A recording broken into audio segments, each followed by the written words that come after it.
Hey guys, Dr. Arvind here. So guys, I'm going to talk to you guys a little thing called simplicity. Now, when it comes to training, I realize that some people tend to overcomplicate their training programs by putting way too many things into their training programs and complicating the movement patterns in the training program.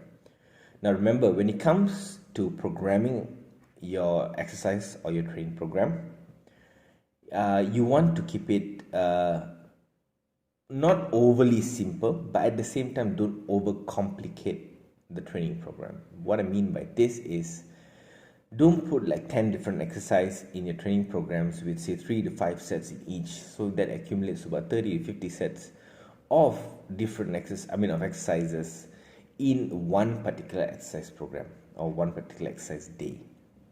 Now the issue with this is when you hit about your fourth or fifth exercise, tendency is you're going to be a little bit more tired, and the amount of energy that you can put into your training is not going to be as effective. So whatever you're bringing to the particular exercise is not going to be particularly effective.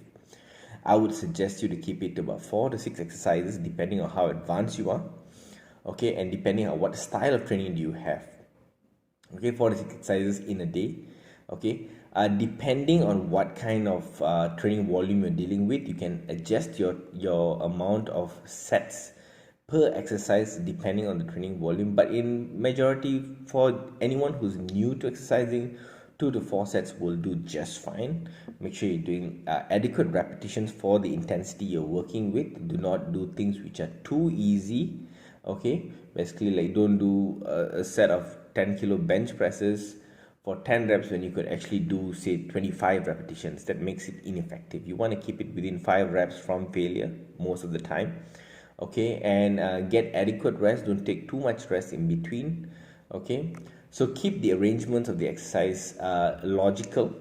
Okay, don't try to do bicep curls, then lateral raises, and then you want to try to do like squats, which is more energy demanding. So normally what I will do is the power and the energy demanding exercises are normally put before, and the accessories actually go towards the end of the exercise day, because you want to use the most amount of energy in the very start of your training.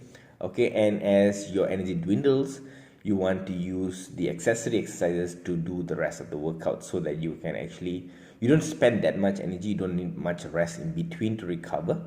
Okay, and the other issue with having too many exercises is you're going to spend way too much time in the gym, and not all of us are gifted with that kind of time. Okay, so you want to cap it within 2 hours. Better if it's 1.5 hours for those who are new to training.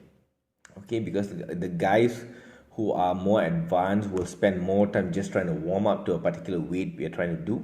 Okay, for most of people, even 70 minutes, 90 minutes is more than enough. You're spending way too long. That means you're spending too much time on your phone. You're resting way too much. Okay, especially if your training program is straightforward. Lastly is do not try to overcomplicate or complicate your training program with training patterns or training styles where you have too many giant sets and supersets and pause reps and whatnot. Okay, you don't want to do too many of that, simply because when you're beginning, you want to stick to straight sets because you want to use your energy and use them effectively for each set that you're doing.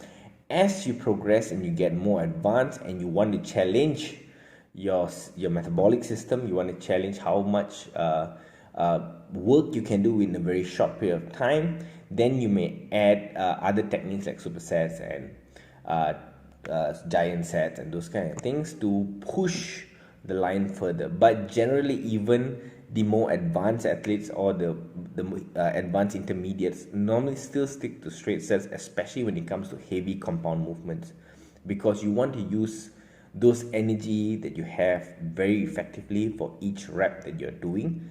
Okay, and not kind of like half-ass the second workout you're doing. So be careful when you use supersets and these giant sets. I know it sounds like it's metabolically demanding, but sometimes the repetitions and the technique of the things that are done are sometimes very, very poor, and that can be dangerous. So I hope you guys learned something today.